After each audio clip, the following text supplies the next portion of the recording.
مسلمانوں، سب نمازیں خصوصاً بیچ کی نماز یعنی نماز عصر پورے اہتمام کے ساتھ ادا کرتے رہو اور اللہ کے آگے ادب سے کھڑے رہا کرو. پھر اگر تم خوف کی حالت میں ہو تو پیادے یا سوار جس حال میں ہو نماز پڑھ لو.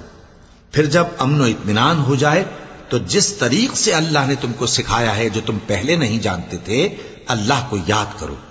اور جو لوگ تم میں سے مر جائیں اور عورتیں چھوڑ جائیں وہ اپنی عورتوں کے حق میں وصیت کر جائیں کہ ان کو 1 سال تک خرچ دیا جائے اور گھر سے نہ نکالی جائیں. ہاں اگر وہ خود گھر سے چلی جائیں اور اپنے حق میں پسندیدہ کام یعنی نکاح کر لیں تو تم پر کچھ گناہ نہیں. اور اللہ زبردست ہے، حکمت والا ہے.